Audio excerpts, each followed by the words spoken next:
appears to have started for another year.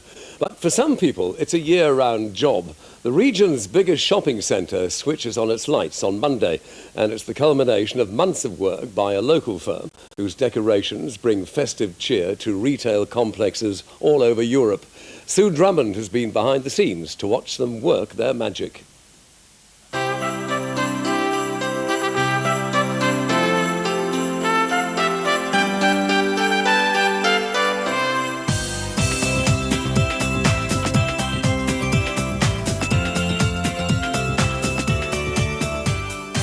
This indoor winter wonderland will be drawing shoppers from far and wide, but none of it would be possible without Santa's little helpers, who work away behind the scenes all year round. At Centre Designs in Prudhoe near Gateshead, they make designs and decorations for 68 shopping centres all over Europe. Over the space of just a few weeks, they get all of them ready for Christmas. The Metrocentre's the biggest job on their books. We're actually in the shopping centre, in the Metrocentre for 9 nights, but we've also done a night outside to get all the car park lampposts done. And we come in from when the shops close and work through till the morning, so that by the time they're open, we've disappeared. The 9-day countdown begins at Prudhoe, where individual trees and sections of the giant Christmas tree are worked on, and every single bit has to have a special treatment. When you actually get the trees, they are flat packed. So, I mean, they have to come out the cartons and you have to get the branches down. And well, as we call it, fluffing. It's actually getting the branches, you know, to the right angle so you get the shape of the tree. So all the trees we see here are actually individually hand fluffed? Hand fluffed, yeah. Every one. Here are some things they made earlier. In a dark warehouse on an industrial estate, stockpiled toys and tinsel wait all year round, ready for the few brief weeks when they'll come to life.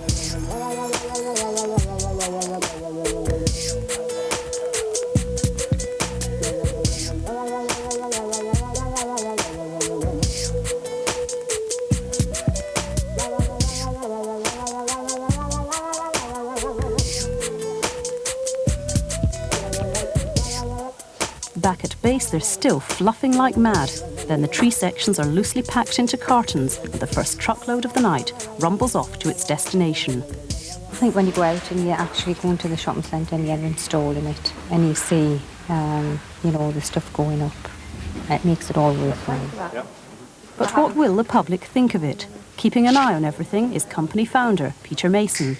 We measure our success by the reaction that we get from the public.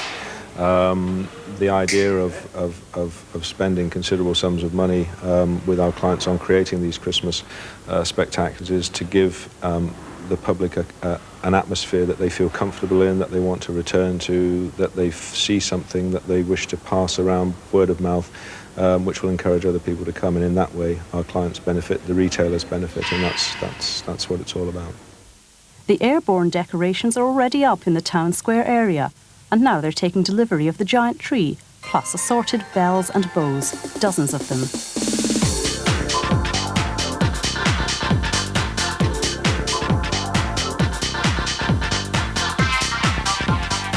Boss Peter Mason heads off into the night. He's driving straight to a Manchester shopping centre to supervise work there. At breakfast time, he'll be back to see how everything went here.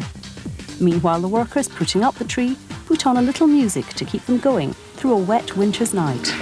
Outside the rain,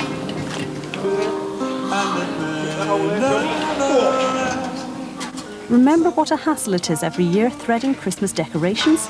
Well, Anne, the team leader, has 300 bells to polish and thread before the night's through. It's at this point we decide to leave, before we get roped in too. But we'll be back to see how they get on as they transform this into this.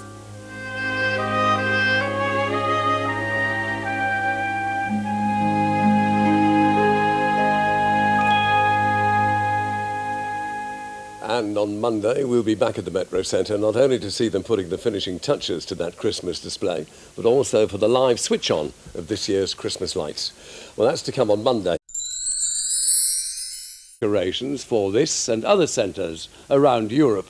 Sue Drummond joined them in Gateshead for the last few days of preparation.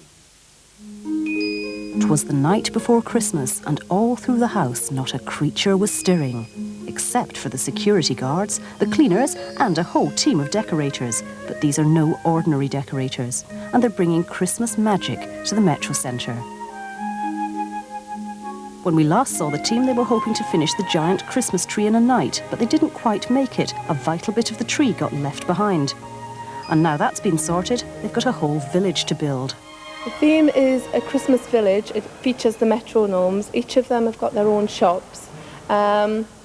And as the children walk through, what we'll see is each of the metronomes present their favourite pantomime.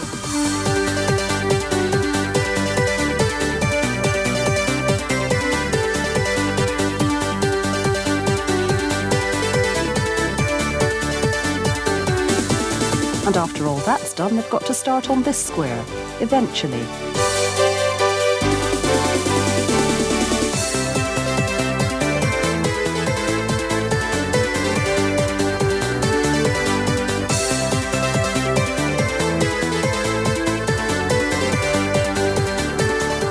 Boss Peter Mason arrives from Manchester, where he's supervising another shopping centre. His company, Centre Design of Prudhoe, are fitting out 68 venues all over Europe this Christmas. But the Metrocentre's the biggest, and it's got to be right.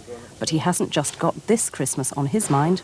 At the moment, we have work in the studio, which is actually for Christmas of 1999, effectively the Millennium Christmas, and that's been the case for probably the last 6 or 7 years now. So forward planning, forward design, particularly where we're looking at new product creation is all important. After all this work's done, what sort of Christmas do you have? A very relaxed one, and normally hardly any Christmas decorations in sight, to be honest. It's not until actually my personal Christmas starts at home and I put up my decorations that I really feel as if I'm into Christmas. You know how it is when your tree won't light up because of that one loose bulb? Well, fortunately, electrician Gary Sanderson can spot a wonky bulb even on a tree this size. A few days later, and the entire centre's done. The end of 9 nights' work. And what a transformation. Hot chestnuts! Lovely hot chestnuts! Bag of chestnuts, lady. Give the kids a treat. Hot chestnuts! Ooh, we'll buy, ooh, we'll buy, ooh, we'll buy a posy. My secret son is there with us.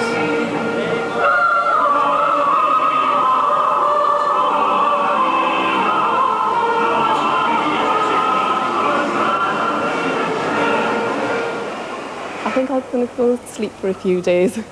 But it is lovely to be able to walk away from it all and just to leave a little bit of magic behind.